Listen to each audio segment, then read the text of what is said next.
My life with my wife Janice was fulfilling, if not exhilarating. We were both teachers, and though we didn't have children, we often quipped that our students were more than enough. Life was hectic but predictable, precisely how I preferred it. Then came the annual Teachers' Conference, a respite from the usual routine and an opportunity to network with fellow educators. A mini vacation, if you will. Janice and I always looked forward to this yearly retreat. Days were dedicated to professional development, but evenings were for us to relish. This year appeared no different. We had one final evening before resuming our normal lives. After a pleasant dinner and some dancing with colleagues, I felt content. Little did I know my tranquility was about to be shattered. I awoke abruptly, disoriented and bewildered. Sitting up in bed, I struggled to ascertain my location. Gradually, I realized I was in our downtown hotel room, but something felt amiss. As I collected myself, I instinctively reached for Janice, but her side of the bed was empty and cold. Panic seized me. I reasoned she must be in the bathroom and had somehow roused me. We were both attending the same conference, albeit different sections, mine for middle school teachers, hers for elementary. We'd been teaching in the same district for years, me for 9, Janice for 6. This was our customary trip, focused on improving our students' reading scores. While we dedicated ample time to conference sessions, the evenings were ours. That night, we had dined, danced, and enjoyed the company of friends. Afterward, we returned to our room, made love, and drifted off to sleep. But now, something was undeniably wrong. I heard voices, not from the bathroom, but from the adjoining room. The connecting door was slightly ajar. Anxiety overwhelmed me. I cautiously approached the gap and peered inside. The faint light revealed 2 figures near the bed. I already knew what I was about to witness. She was cheating on me. Despite the near darkness, it felt as though I was seeing everything in vivid detail. I heard Janice say, "Oh my God, Sam, these past 3 days have been extraordinary." "What?" I muttered, confused. 3 days? The realization struck me like a physical blow. I had been utterly oblivious. "Our lunch on Wednesday was fantastic," Janice continued. "Skipping the clinics on Thursday was a risk, but no one at school knows what I've been up to. And last night, with Keith in the next room, it was incredible." "If Keith can't make you happy, someone else should," Sam replied. "Oh, don't deceive yourself, Sam," Janice quickly retorted. "Keith provides so much more, but I can't envision a more skilled lover." I smirked initially, but her words clashed with the scene unfolding before me. As my anger intensified, clarity set in. "How is this even possible?" Janice asked, her voice trembling. Sam, strangely composed, responded, "It's been amazing, but tonight it concludes. I'm returning home with Keith, and I'll be the perfect wife. He won't require attention for years, and my guilt will fuel that." Sam wasn't a large man. I could have easily overpowered him, fueled by the adrenaline coursing through me. I've never been one to restrain my emotions. It's both a blessing and a curse. I could have obliterated him right then and there, but something stayed my hand. In retrospect, it likely prevented a jail sentence. A plan rapidly formulated. I needed proof. As I considered my phone's whereabouts, I realized I was already holding it. Instinct had taken over as I approached the door. I discreetly set my phone to record video, opened the door a fraction, and filmed them. I captured ample footage of their infidelity, both their faces and names clearly audible. It was time to confront Janice and ensure she understood the repercussions of her secret. I've never received an official diagnosis, but I possess compulsive tendencies. One of them is an aversion to wasted time. Janice often teased me about this quirk, but tonight it would prove advantageous. I always packed most of my belongings the night before departing a hotel, so I was prepared. Stealth was paramount. Opening and closing doors silently was a skill I'd honed over time, almost like a seasoned burglar. I began by closing the connecting door on our side, cautious not to alert them. They were too preoccupied with each other to notice, seemingly reckless, likely because it was their final rendezvous. I locked the door and swiftly moved to my side of the room. Clothes were laid out for the following day, suitcases were packed, and everything except essential toiletries was stowed away. I dressed quickly, packed Janice's clothes and toiletries, and secured everything. Although maneuvering both our suitcases was cumbersome, I managed. I was uncertain of their schedule, but I wanted to be finished before they were. I double-checked my belongings, guided the suitcases to the door, and prepared for the next hurdle. Noisy hotel doors. I gingerly turned the knob, unlocked the deadbolt, and slid one suitcase into the hallway, followed by the other. I took the towels and linens to the service area, deliberately depriving her of comfort, a clear signal of my fury. Moving rapidly but quietly, I returned to the room, no longer our room. The most challenging aspect was extracting the second suitcase without slamming the door. I somehow managed to catch the handle just in time. It wasn't easy, but fortune favored me. I went to the front desk and informed the clerk that we had an emergency and needed to check out immediately. My wife is already outside, on the phone with her family, I explained, handing over both room keys. I loaded the bags into the car and began the long drive home. That 6-hour journey felt longer than a cross-country trip. Home. What a joke. It wasn't home anymore, merely a place. The drive back felt isolating. I was already thinking like a single man, not a husband, and that realization filled me with both sadness and resentment. The journey felt even more desolate as it stretched on, starting around 3 a.m. In retrospect, departing early was a blessing, as the first 2 hours are a blur. Another small mercy was avoiding the hangover I might have otherwise endured. I'd still be in the dark, oblivious. Or perhaps she was right, and we would have woken up later, had breakfast, and discussed the week's insights. The sun rose, but my mind remained foggy. I needed sustenance and caffeine, so I began searching for fast food exits. My phone had a handy app, displaying nearby highway off-ramps, but I was startled to see 3 missed calls and several text messages from unknown numbers. I hadn't even registered the notification beeps, a testament to my mental detachment during the drive. It was another indication I needed to stop, get out of the car, and clear my head. The missed calls and messages were undoubtedly from Janice, likely using Sam's phone and the hotel line to contact me. I deleted them all without reading more than a few words. "Keith, where are you?" "Please call," one text pleaded. Yeah, that wasn't happening anytime soon. I stopped for a quick bite, stretched my legs, and used the restroom. The more distance I put between us, the better I would feel, or so I told myself. Why? Why? Why? The question echoed in my mind. I'm not an easy person to live with, and Janice knew that. I'm a workaholic, perpetually striving to be the best educator possible. She shared a similar drive, or so she professed. That's partly why we hadn't started a family yet. We were both dedicated to our careers and our students, whom we often referred to as our kids. I'm trusting, sometimes excessively so. I readily offer my trust until it's broken, and then it's irrevocably lost. Janice knew this. She had witnessed me lose faith in colleagues and students who had been dishonest or misleading. I don't demand perfection, but I do expect honesty and loyalty, especially from my wife. Janice was my first wife, but not my first serious relationship.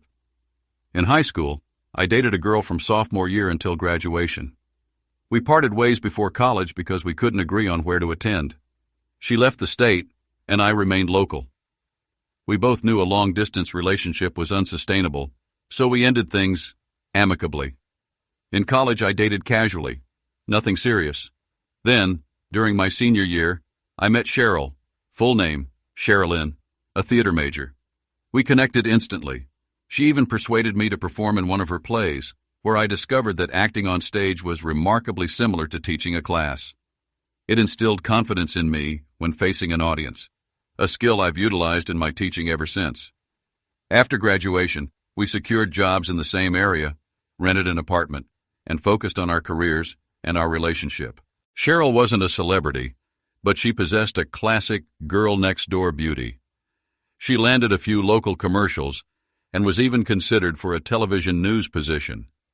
After 6 months, however, she became withdrawn and anxious. I didn't suspect infidelity, but something was clearly amiss. We had discussed making our relationship permanent, but decided we weren't quite ready. I tried to encourage her to confide in me, but she remained evasive. One evening I arrived home after a long week and noticed boxes and a suitcase in the foyer. In the living room, Cheryl sat on the couch, looking uncomfortable. She managed a weak smile and gestured for me to sit down. "Keith," she began, "I know you've sensed something's been troubling me." I nodded, waiting. "I've been offered a role in a pilot for a new sitcom in California. It's an opportunity I can't refuse." I was stunned. After a moment, I finally spoke. "That's amazing. You should go now, and I'll join you when the school year ends. We'll have the summer to get settled." But I knew from her expression that there was more to the story. She looked down, taking a deep breath. "Keith, I don't think you should come. I love you, but the entertainment industry is brutal, and I don't want to subject you to the emotional strain. I can't expect you to live like that, constantly worried." Her father and brother were arriving to help her pack. "This is the hardest thing I've ever had to do, and I'm sorry it's happening this way." We had always discussed major decisions together, but this time, she had shut me out. I realized she didn't want me to dissuade her or convince her to let me join her, but that knowledge didn't alleviate the pain. "What the hell are you doing?" I shouted. "We've always made decisions together. You selfish witch. How far are you willing to go for your career? Maybe that's why you've avoided marrying me. What a relief." I was hurt, and I lashed out. "I'm sorry, Keith. You'll never know how much," she whispered. She stood and walked to the door, where her father and brother waited. They were prepared for my arrival, but she had wanted to speak with me first. I knew they had overheard my outburst, and while they understood my anger, they also knew I didn't truly mean those harsh words. In less than 20 minutes, they had loaded her belongings. She glanced at me, waiting to see if I had anything else to say. I simply stood there, frozen. She offered a faint smile and softly said, "I love you," before closing the door. I was devastated. It took 2 years and a move to a different school district before I could even contemplate dating again. Rebuilding trust took considerably longer. I never suspected Janice of having an affair during the conference. I trusted her implicitly.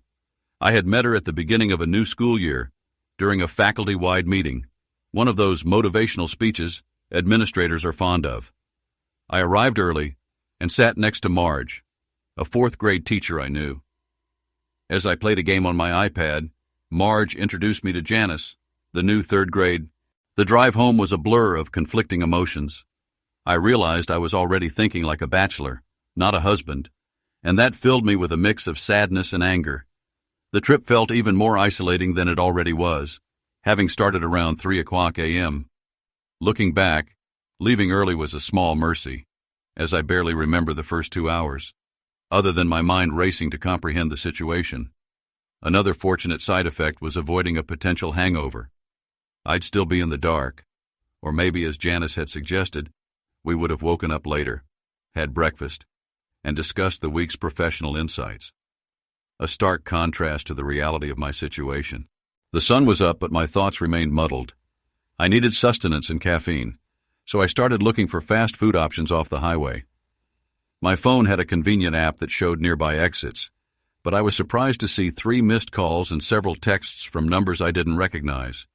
I hadn't even noticed the notification sounds, which highlighted how disconnected I'd been during the drive.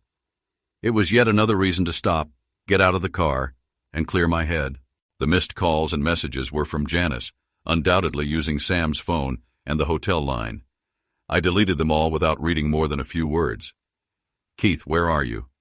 "Please call," one text implored. Yeah, that wasn't happening anytime soon. I pulled over for a quick meal, stretched my legs, and used the restroom. The faster I put distance between us, the better I would feel, or so I reasoned. Why? Why? Why? The question continued to haunt me. I'm not the easiest person to coexist with, and Janice was well aware of that. I'm driven, a workaholic, always pushing myself to be the best teacher possible. She claimed to share a similar drive, which was partly why we hadn't yet started a family. We were both committed to our careers and our students, whom we often jokingly referred to as our kids. I'm a trusting person, perhaps to a fault. I give people the benefit of the doubt until they break that trust, and then it's gone for good. Janice knew this. She had seen me lose trust in colleagues and students who had lied or misled me. I don't expect perfection, but I do expect honesty and loyalty, especially from my spouse. Janice was my first wife, but not my first significant relationship. In high school, I dated a girl from sophomore year until graduation. We separated before college because we couldn't agree on where to go. She went out of state, while I stayed local. Long distance wasn't feasible, so we ended things amicably before college even began. In college, my dating life was casual, nothing serious. Then, during my senior year, I met Sherilyn, a theater major. We connected immediately. She even convinced me to act in one of her plays, where I discovered that performing on stage was surprisingly similar to teaching. It boosted my confidence in front of an audience, a skill that has served me well in my teaching career. After graduation, we found jobs in the same area, rented an apartment, and concentrated on our careers and relationship. Cheryl wasn't famous, but she possessed a natural girl-next-door charm. She appeared in a few local commercials and was even considered for a TV news anchor position. After about 6 months, however, she became quiet and withdrawn. I didn't think she was cheating, but something was clearly wrong. We had talked about marriage but decided we weren't ready. I tried to get her to open up, but she wouldn't be honest. One evening, I came home after a long week to find boxes and a suitcase in the entryway. Cheryl sat on the living room couch, looking distressed. She gave a weak smile and gestured for me to sit. "Keith," she began, "I know you've noticed something's been bothering me." I nodded, waiting. "I've been offered a role in the pilot episode of a new sitcom in California. It's an opportunity I can't pass up." I was taken aback. After a moment, I finally managed to speak. "That's fantastic. You should go now, and I'll join you when the school year ends. We'll have the summer to settle in." But her expression told me there was more. She looked down, taking a deep breath. "Keith, I don't think you should come. I love you, but the entertainment industry is tough, and I don't want you to experience that emotional roller coaster. I can't expect you to live that way, constantly worried." She told me her father and brother were coming to help her pack. "This is the hardest thing I've ever done, and I hate that it's happening like this. We always made major decisions together, but this time she'd excluded me. I knew she didn't want me to talk her out of it, but that didn't make it any less painful." "What the hell are you doing?" I yelled. "We always make decisions together, you selfish witch. How far are you willing to go for your career? Maybe that's why you've avoided marrying me. What a relief." I was hurt, and I wanted to inflict pain in return. "I'm sorry, Keith." "You'll never know how much," she whispered. She stood and went to the door, where her father and brother were waiting. They were ready to go when I arrived, but she had wanted to talk to me first. I knew they'd overheard my outburst, and while they understood my anger, they also knew I didn't really mean it. In under 20 minutes, they loaded her belongings. She looked at me, waiting to see if I had anything else to say. I just stood there, numb. She gave me a weak smile and softly said, "I love you," before closing the door. I was heartbroken. It took me 2 years and a move to another school district before I could even consider dating again. Rebuilding trust took much longer. I never suspected Janice of infidelity during the conference. I trusted her completely. I met her at the start of a new school year, during a faculty meeting, one of those motivational sessions administrators love. I arrived early and sat next to Marge, a 4th grade teacher. While playing a game on my iPad, Marge introduced me to Janice, the new 3rd grade teacher. We started chatting easily, and I invited her for coffee after the meeting. We ended up having dinner that night and made plans for another date on Friday. Our relationship progressed quickly, and we set a June wedding date. Trust. I believed our marriage was rock solid. We communicated openly, had a fulfilling, intimate life, shared common goals, and were eager to start a family. Naivete. No one enjoys emotional pain, and we often subconsciously shield ourselves from things that might hurt us. I trusted Janice implicitly, never imagining she would betray me. I was blind to her actions, giving her free rein because I refused to acknowledge the truth. Just like with Cheryl, she made selfish choices without considering me. I was a fool.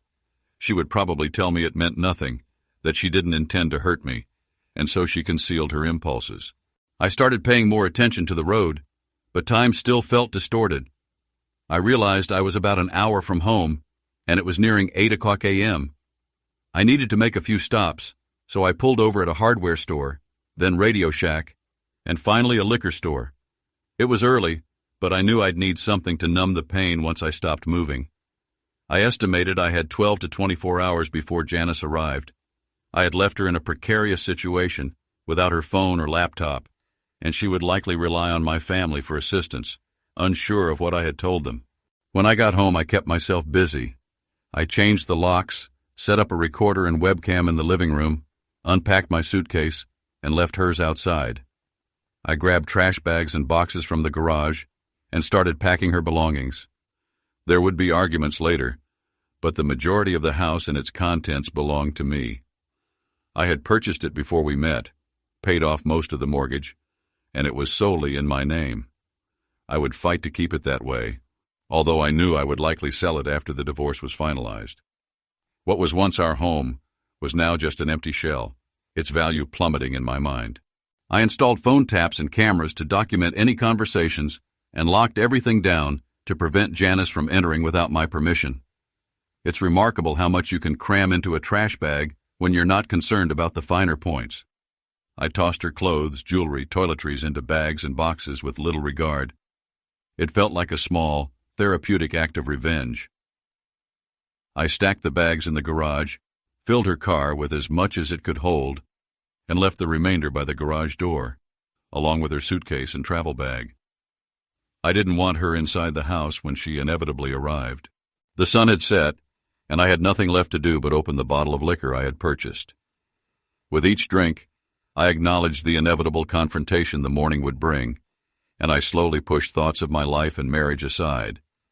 The impending hangover would be a welcome distraction. A knock startled me awake, not the hangover I had anticipated. It took a moment to realize the sound was real. Someone was at the front door.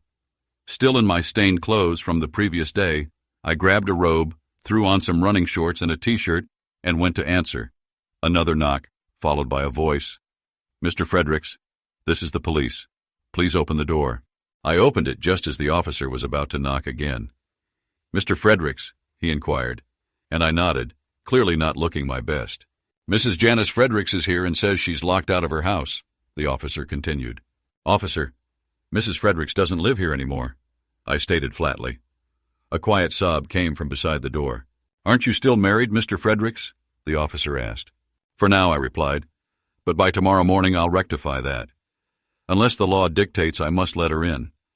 Her belongings are in her car and out front. I've canceled her phone, credit cards, and insurance." The officer frowned. "Is all of that truly necessary?" "Yes, officer."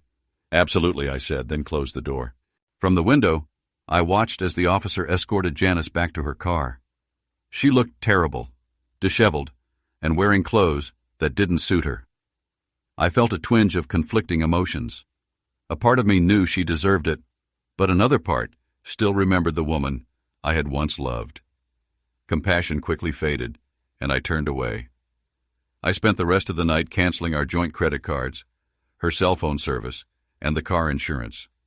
I researched top divorce attorneys online and scheduled consultations. Tomorrow, I would begin rebuilding my life. Morning arrived, and I felt marginally better than the previous day, although still exhausted and overwhelmed. I had a plan: shower, breakfast, change into clean clothes, then off to meet some new allies, lawyers. I needed an advocate to help me salvage my dignity. By contacting four, I hoped to limit Janice's options. Yes, I can be selfish too. The primary takeaway from the consultations was that I would likely retain the house, although it wasn't guaranteed. Since a portion of the mortgage had been paid during our marriage, she had some equity. Our pensions and salaries were comparable. While my evidence might provide leverage, using it as a threat could be construed as extortion. Still, possessing those recordings should help me avoid paying alimony or splitting my pension, and perhaps even help me keep the house. It's absurd that infidelity holds no legal weight in our state. Like most others, divorces are granted on the basis of irreconcilable differences. Her cheating was merely considered a poor choice. The issue for me wasn't Sam, it was her broken vows. That's why I wouldn't allow her back in the house. I urged my chosen lawyer, Jackson, to pursue a breach of contract lawsuit against both her and Sam in case she attempted to obtain a court order granting her access to the house. Jackson cautioned that it was a long shot, but I insisted it was a matter of principle. I wanted her constantly reminded of her betrayal. I wanted her to understand the potential damage to her family relationships and teaching career, especially considering her actions occurred while representing the school district at a conference. If the truth became public, rumors would run rampant, particularly among those who were present. We planned to serve her with divorce papers on Thursday, once we determined her whereabouts. I had a few ideas and relayed them to Jackson, who agreed to handle the matter. The only person Janice could likely rely on was Marge. Marge had been my close friend and the one who introduced us. They had become best friends as well. I suspected Janice had fabricated a story to garner Marge's support, but the fact that I hadn't heard from Marge suggested she was skeptical of Janice's version of events. Still, Marge was loyal and probably felt obligated to help, even if she didn't entirely believe Janice. I wish I could say I replayed the entire scenario repeatedly that day, but I didn't. I was utterly exhausted, physically, mentally, and emotionally drained from the long drive and the weekend's events. The alcohol hadn't helped either. My anger had subsided, though there was no possibility of forgiveness or reconciliation. I can be quite unforgiving, and I know myself well. However, I wasn't going to publicly humiliate her either. I was trapped in a state of limbo, somewhere between forgiveness and revenge. By Monday night, I realized staying home wasn't helping. Being surrounded by memories only intensified my depression. I decided a road trip was in order. There was a small town 3 or 4 hours west with excellent restaurants. It was a place I had taken Janice before, but it held personal significance for me, and I wanted to reconnect with it. It was far enough away to offer a mental reset. Wednesday morning, I hit the road again, feeling rested and rejuvenated. The drive was pleasant, thanks to satellite radio, and I arrived before noon. My hotel room wasn't ready, so I went to a park on the north side of town, a tranquil spot with a fishing pond. I had brought books and a comfortable chair, eager to escape into the written word. As a teacher, I rarely had time to read for pleasure, so this was a treat. I lost myself in my book, enjoying the respite from reality. It was a relief to focus on something else, to detach from the situation, even temporarily. By lunchtime, my stomach reminded me of its needs. I returned to the hotel to collect my belongings before seeking out a meal. At the hotel, I checked my phone, which I had intentionally kept off to avoid distractions. I wanted to see if my lawyer had any updates and ensure my family was doing okay. I hadn't heard from Janice since Saturday, which wasn't surprising. She likely needed time to process everything. However, I was annoyed to find a text and voicemail from her. The text simply said, "Please call." The voicemail was longer, but the message was essentially the same. "Keith, please call me. We need to talk." That kind of message is always infuriating. Of course, we needed to talk, but it would have been preferable before she embarked on her affair. Damn it! I reminded myself I was here to escape all of this. I quickly texted back, "Not now. Give me a few days." She replied with, "Okay," which made me scoff.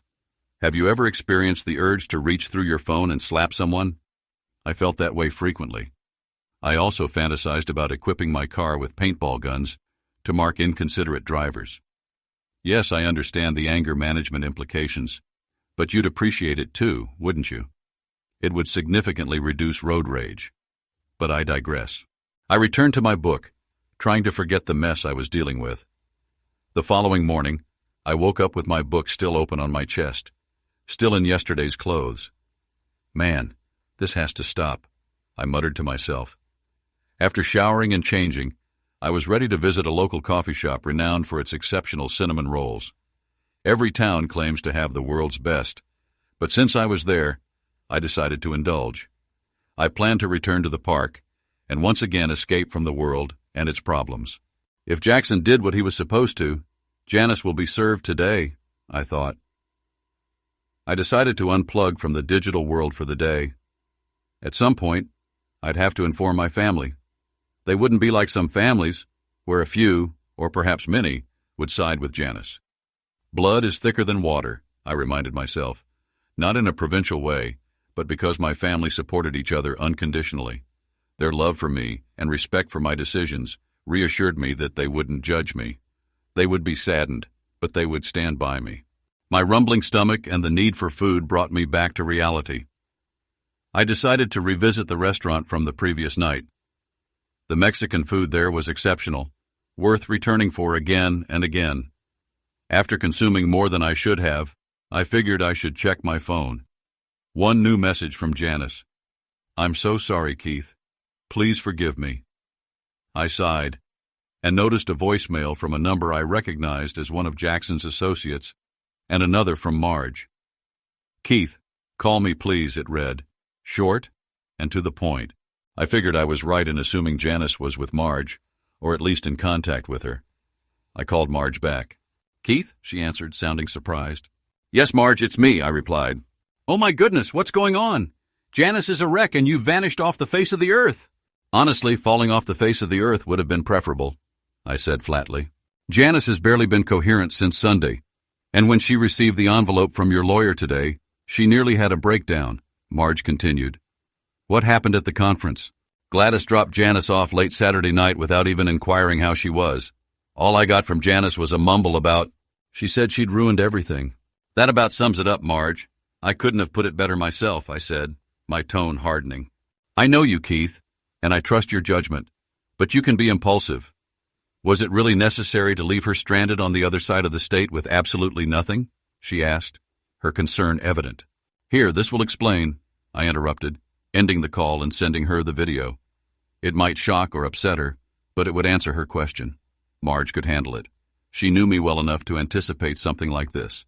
At the very least, it would convey my emotional state and the gravity of the situation. I switched my phone off again. We could talk later. Janice had the paperwork now, so the ball was in her court. That brought a momentary sense of peace. A weight lifted, and I felt a wave of exhaustion wash over me. The comfortable hotel bed beckoned, and I surrendered to sleep. The story unfolded in a city larger than I may have previously indicated. It was substantial enough to have a small college serving the region. Like most college towns, it boasted a popular local pizza place catering to the student population. In my world, pizza was a staple food group, suitable for both dinner and breakfast. I headed towards the campus to place my order. While waiting in line, I noticed a woman about my age who looked vaguely familiar. Initially, I thought she might be a former student from my early teaching days, but something felt off. When it was my turn to order, I realized she was staring at me with the same puzzled expression I was giving her. I ordered the King of the Hill, a colossal meat lover's pizza. As I turned to leave with my order, it struck me. "Darcy?" I whispered, barely audible. This was Darcy Green, my high school sweetheart. "Small world, Mr. Disney," she quipped. I walked back to the counter to pay and caught her eye. She had recognized me, too. We exchanged amused smiles that quickly erupted into full-blown laughter at the sheer improbability of our reunion. "Darcy," I exclaimed, still chuckling. "My God, Keith, is it really you?" she replied, standing up and embracing me. "In the flesh," I said, hugging her tightly. We broke the embrace, still laughing. "What are you doing here?" I asked as we sat down. "I work at the college as a business professor.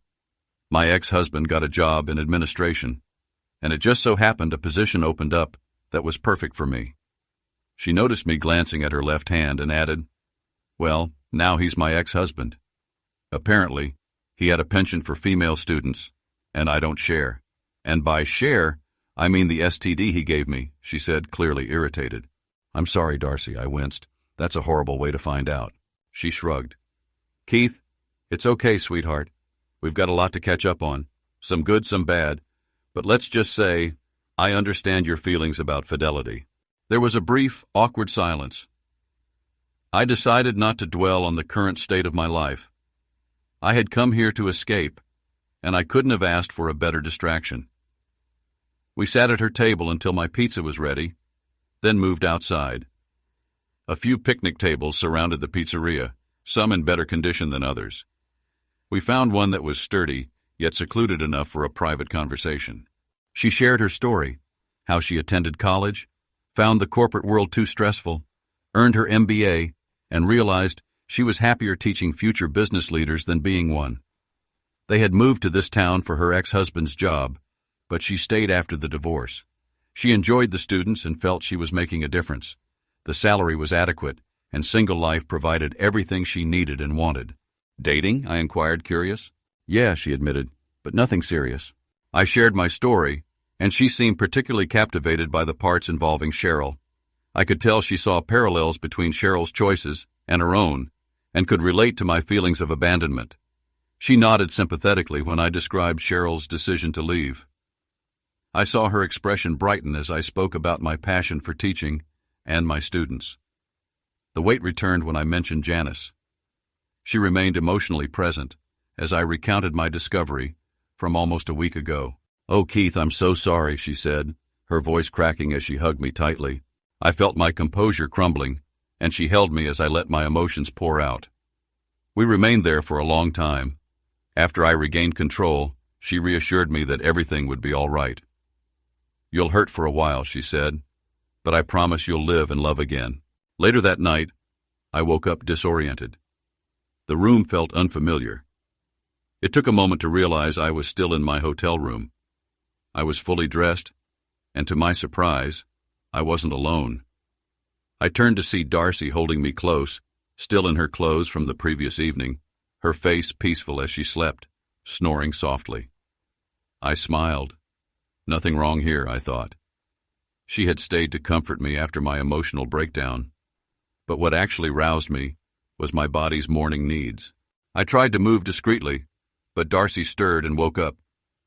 "Keith, are you okay?" she asked sleepily, her smile still carrying that youthful joy I remembered. "Yeah, Darcy, everything's fine. Sorry I woke you," I replied. After freshening up, we went down to the lobby for breakfast. Darcy wasn't particularly hungry, and without a change of clothes, she decided to stay with me anyway. While waiting in line for coffee, I checked my phone. There were a couple of voicemail messages waiting, one from Marge and one from Jackson, confirming the divorce papers had been served. There was also a missed call from my parents. Word must have reached them. I also had a missed call from an unknown number. With 2 coffees in hand, I returned to Darcy. She took a sip and grimaced. "Meh," she commented, making a face. We talked about the previous night, and she reiterated her advice. "Keith, you need to go home," she said firmly. "I don't have a home," I replied, feeling lost. "You know what I mean," she insisted. "You're going through a lot right now, but the grieving process has to happen, for your sake and Janice's. You need to start concluding this relationship, whatever it is, so you can move on." "I know you're probably right," I admitted, "but it's not easy." "I know that too, Keith," she said softly. "But you're right. Wallowing in self-pity will only lead to a deeper depression, and it'll be harder to climb out of." Her gaze softened, and I could sense a deep, caring empathy in her eyes. Not physical, but the emotional connection I had been craving. "I'll be here, Keith, when you're ready. I'll be here for you," she said, flashing a mischievous grin before glancing around and giggling. Well, not right here. Darcy was right, of course. I packed my bags, prepared to confront the future. The drive back didn't feel as long or as emotionally draining as it had a week ago, although in some ways it felt like a lifetime had passed. The trip took longer than usual, but I wasn't in a hurry. I needed to formulate a plan. I spent the drive considering whom I should talk to and what steps I needed to take. When I regained cell service, I called Marge. "Keith, thank God, where are you? How are you? Why did you disappear?" she asked, her worry evident. "I'm coming home," I said, cutting through her questions. "I'm feeling better. Getting out of town this week helped me regain some emotional equilibrium." "I wasn't taking sides, you know," she added quickly. "Yes, Marge, I know. Janice is essentially on her own here, and I'm glad she has you to lean on." "Well, you've had enough of her," she continued, even as I tried to interrupt. "I know she's been through a lot, but I never thought she'd do something like this. That makes two of us, I replied flatly.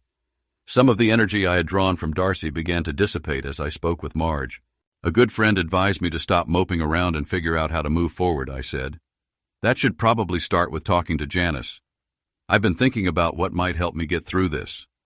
Please don't take this the wrong way, but how is she doing?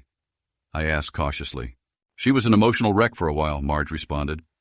What she endured to get back here took a toll on her. Being alone, without you, and realizing she messed up, it's been a lot. She finally told me everything that led to your leaving. Everything? I asked, a bit surprised. Well, she doesn't know how much you know, but she realizes it's enough to irrevocably damage your relationship. On the surface, I think she's hoping things can be salvaged, but deep down, she probably knows they can't, Marge admitted. Being coddled has really broken her down, and she's just now starting to talk and eat again. I can't even imagine how you feel, Keith. I won't lie, Marge. I feel as useless as a fart in the wind, I said with a wry smile, finally having the opportunity to use that phrase. It's all I can do to stay focused. I'm not sorry she's miserable. This mess is entirely her fault. I know, honey, and so does she, Marge said gently. When she was lucid enough to talk, she told me everything. She explained why she did it, although even she doesn't fully understand. So what's the word around town about Janice and me? I asked, curious. Honestly, Keith, since it's summer and I'm practically babysitting Janice, I haven't really been out and about. There's plenty of gossip, I'm sure, and some people are probably enjoying the drama. You know how people are. They thrive on other people's pain. So no one has talked to her about it, not that I know of.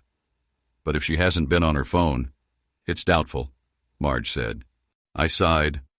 I wasn't sure what I would do with whatever information people had, but it would be helpful to gauge how people might react when they saw me. At the very least, I anticipated some sympathetic glances, even when I wasn't ready for them. I've seen this before, I muttered to myself. Twice on my way back, I stopped for gas and refreshments. Each time, I texted Janice, "Time to talk." After sending the messages, I merged back onto the highway, letting my thoughts wander. Two things bothered me: how easily Janice had slipped into an affair and how I had been completely oblivious. Both stemmed from the fact that I had trusted her implicitly. This wasn't the first time this had happened. It was the third time in a serious relationship. I knew I had to break this pattern, or I would regret it. There wouldn't be a fourth time. My thoughts drifted to Darcy. She had been there for me when I needed her, and a part of me had always held a special place for her. Could we rekindle something? Would it be a good idea? Should I wait? And what if I waited too long? She was still beautiful, and I didn't know how long she would be open to a relationship with me. She claimed no one else had caught her attention. But how long would that last? My phone beeped. A message from Janice. Really? Yes, I replied. Name a time and place. Okay, where should we meet? Somewhere safe, but private. I considered whether having a witness might be prudent in case things turned ugly, but it didn't feel right, given the sensitive nature of the conversation. We won't be getting back together. That's for sure, I thought. Even if my anger faded, the pain wouldn't, and forgiveness felt impossible. Meeting at the house was out of the question. It wasn't neutral territory. A restaurant was also a bad idea. I wasn't confident I could maintain my composure and avoid making a scene. Marge's apartment seemed like the best option. I called Marge and explained my plan. We'll talk in your living room, I said, and I need you there, just in case things get out of hand. Of course, Keith, it's no trouble at all, she said kindly. I'm friends with both of you, and if it helps either of you, or both of you, I'm happy to do it. I thanked her and kept the call brief. After pulling over, I sent Janice another text. I'll be there tomorrow at 1 o'clock. Then I switched off my phone. The remainder of the drive home was filled with a sense of foreboding. My head and heart raced with uncertainty. The next morning I woke up and stared at the ceiling. Acceptance. Isn't that the final stage of grief? I asked myself. Though forgiveness and forgetting were still a long way off, I was beginning to accept the situation. I was disappointed in Janice's choices and in my own blind trust. but I had stopped blaming myself. It was simply a detour in the road of life, and I was ready to move forward. After making scrambled eggs and bacon, because bacon makes everything better, I called my parents to let them know I was okay. They had heard we returned from the conference separately, but didn't know the details. I gave them a sanitized version of events, telling them things were bad enough that I had filed for divorce. They were saddened, but as expected, they assured me of their unwavering support. Next, I turned on my laptop to check my email. It had been over a week since I last logged in. Wow, that's a lot of spam, I muttered as I sifted through the junk. Nothing important, except a few follow-up emails from vendors I had met at the conference. Time passed quickly, and before I knew it, it was past noon, and I needed to get ready to meet Marge and Janice. I dressed in jeans, a polo shirt, and loafers, something comfortable but not too casual. I wasn't trying to impress Janice or show her what she had lost. I wanted this meeting to be more businesslike than a casual conversation. This was different from past breakups because we had the opportunity to speak face-to-face. The decision was made, but I hoped we could at least navigate the emotional wreckage together. I laughed at myself. Did I really think that? I scoffed. What a joke. Maybe I should have become a therapist. It was time to face my future. Like a condemned man walking the Green Mile, I grabbed my keys, shuffled to my car, and drove to Marge's condo. Marge lived across town. She had married immediately after high school, probably to defy her perpetually bickering parents. Her parents were right, though. Neither she nor her husband were mature enough for a lasting relationship, and they divorced before she even graduated. Afterward, she dated casually but avoided serious relationships. I was sure she had a friend with benefits or two, but that wasn't our dynamic. We were best friends, and gender was irrelevant. I parked and sat in my car for a few minutes trying to compose myself. I wasn't anticipating anger or tears, but I wasn't entirely sure what to expect. I wanted to appear calm and composed. As soon as I knocked, Marge opened the door and pulled me into a tight embrace. She held on, as if trying to absorb all my pain and anxiety. I hugged her back, patting her shoulder in appreciation. She stepped back, tears in her eyes, and whispered, "She's in the living room. Be true to yourself, but please, Keith, be as gentle as you can. She's really hurting." I nodded, offering a weak smile as she retreated to her bedroom, leaving me to face Janice alone. I entered the living room and saw Janice sitting there. She was dressed nicely, probably attempting to make a good impression, but I could see the past week had taken its toll on her, just as it had on me. I nodded as I sat down across from her. The air between us was thick with tension, a mixture of hope and fear in her eyes. "Hey, Janice," I said softly, "how are you?" There was an awkward silence before she answered, her voice barely above a whisper. "I'm better, I guess." We sat in silence for a few more moments, both struggling to interpret the other's emotions. Finally, I broke the silence. "You asked for time to talk, Janice, so I'll let you begin." She hesitated, uncertain where to start. "Now that you're here, I don't know where to begin," she admitted. I nodded. "We've always been honest with each other," I said, then quickly corrected myself, emphasizing, "Well, we were always honest before." I paused. "So just start with what's on your mind, and we'll go from there." She took a deep breath, her voice trembling. "First, I know this won't sound as sincere as I mean it to be, but I'm sorry. I'm sorry I made the decision to do this. I'm sorry I didn't talk to you. I'm sorry you had to witness my mistake." I snorted. "Mistake? A misstep, huh?" I muttered under my breath. She shook her head, tears welling up. "No, Keith, there's no word that can excuse what I did. I committed adultery. I cheated. I did it callously and practically flaunted it in front of the people we work with. I selfishly decided to experiment and shut you out, whether I consciously realized it or not. I did all of this and rubbed it in your face." She paused, wiping away her tears. "I acted promiscuously, and I've paid the ultimate price for it." I sat back observing her as she spoke.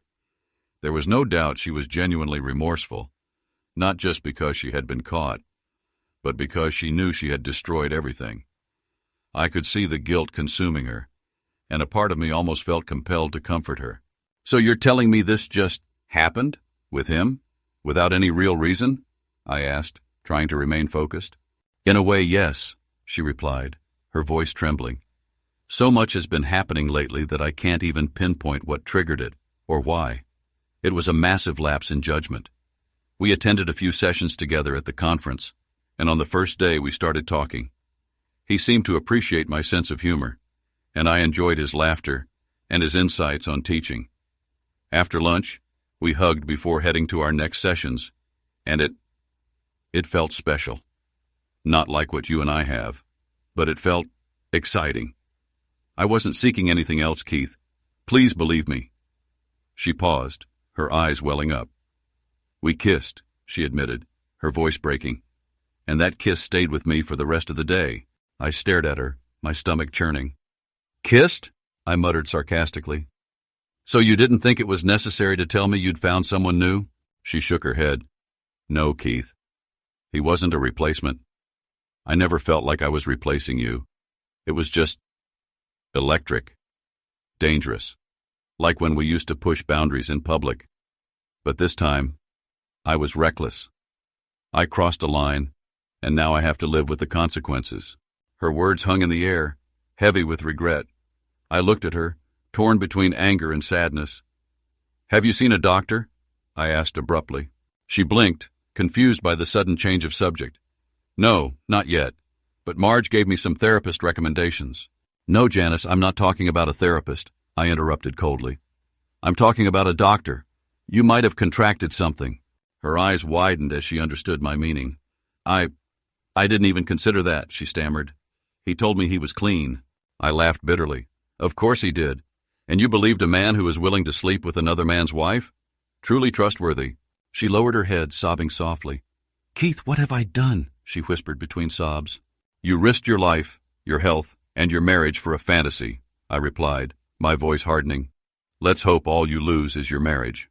Janice's tearful eyes met mine, pleading silently for me to reconsider. But behind that plea, I saw the understanding that this was the end. Therapy would be beneficial for her. She needed to understand why she made those choices before she could move on. I didn't want to completely crush her, but she needed to grasp the gravity of her actions. I watched her cry for a while longer. There was no satisfaction in it, no sense of victory. I could see she was hurting almost as much as I was, and that it would take her a long time to heal. But love doesn't simply disappear, it transforms. In this case, it had morphed into pain, anger, and disillusionment, and I stood up, ready to leave. Janice rushed over and hugged me tightly, clinging to the last vestiges of hope. I'll regret this forever, she whispered, her voice trembling. But if you give me another chance, I'll spend the rest of my life making it up to you. I sighed. I'll regret it too, Janice. But I don't think I can ever trust you again, and neither of us deserves to live like that. She shuddered, holding me a little longer before releasing her grip. As I turned to leave, she called out, I still love you, Keith Fredericks. Her voice filled with sorrow. I know, Janice, I replied softly, I know. Marge must have been listening for the right moment because she emerged just as I walked past. She gave me another hug and walked me to the door. You know I'm no expert, but are you sure you can't forgive her? She asked. No, Marge, I said with a sad smile. Someday I'll forgive her, but the problem is, I'll never forget. And by the time I've forgiven her, the damage will already be done. We wouldn't survive that. She nodded, kissed my cheek, and watched me walk away. The divorce proceeded smoothly, without unnecessary drama. We didn't have many assets, and Janice's remorse meant the house wasn't a point of contention. Her attorney wasn't pleased with her decision to agree to whatever terms I proposed, but I was fair regarding our financial and physical assets. We hadn't been married long enough to accumulate significant wealth or investments, so it was relatively straightforward. Her lawyer even suggested couples counseling, but Janice declined, saying it would be a waste of time and money. I later heard she had started seeing a therapist. Marge and I stayed in touch, and she was always there for me when I needed to talk or vent. We remained close friends, and I was grateful for that. But we both knew she wasn't my best friend anymore. That place had been reclaimed by my first best friend, Darcy. Darcy and I started spending more time together. Mostly, I visited her, but since we were both teachers, we had summers free to travel to see each other or spend long afternoons together without the demands of work. It didn't happen overnight, but after a few weeks we started reconnecting, rekindling the bond we had shared all those years ago. It was several weeks before Darcy and I made love again. I wanted it to be special.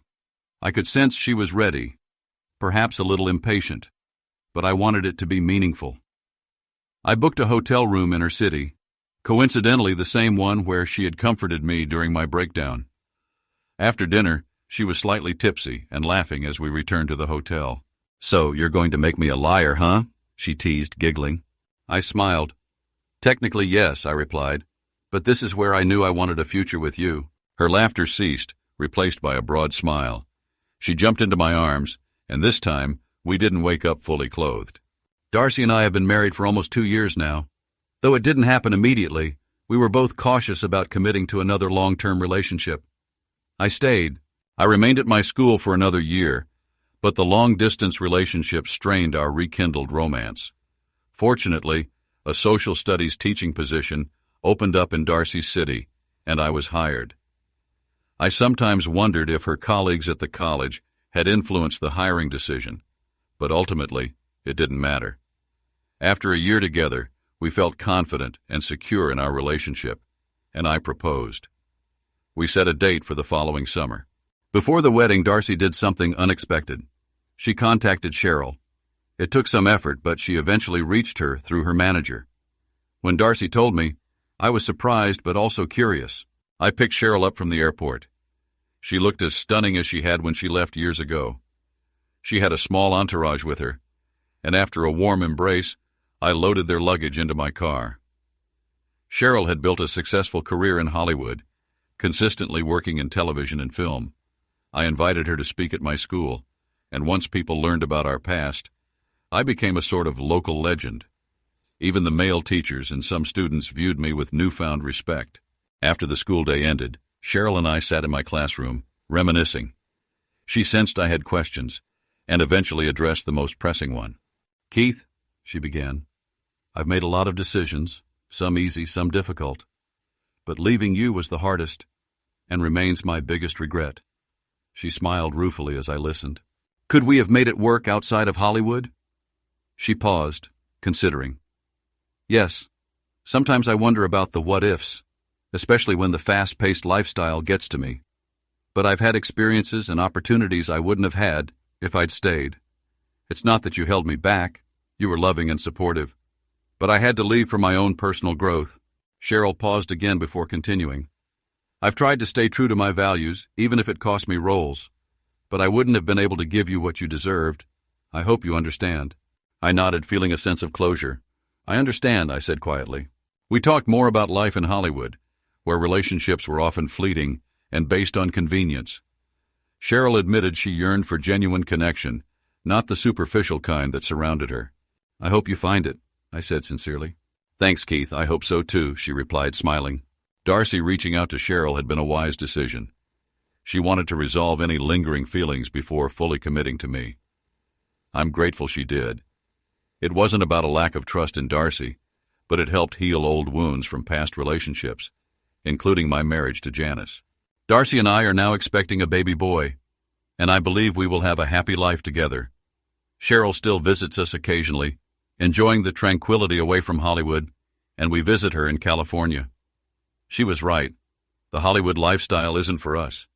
It's fun to visit, but we are happiest in the life we've created together. Janice moved back near her hometown, found a teaching position, and occasionally sends us letters. She has a new boyfriend, and I hope she has learned from her past mistakes and can fully commit to him. Marge is dating the new assistant principal at my old school. She isn't in a rush to settle down, but she's happy. Her students fulfill her maternal instincts, and I hope her new beau appreciates her as much as I do. This journey has had its share of highs and lows, both anticipated and unexpected. We don't always have control over how things unfold, but my hope is that Darcy and I can embrace the plan when it works and appreciate the surprises when it doesn't. We really did end up together, just as I had once imagined. I hope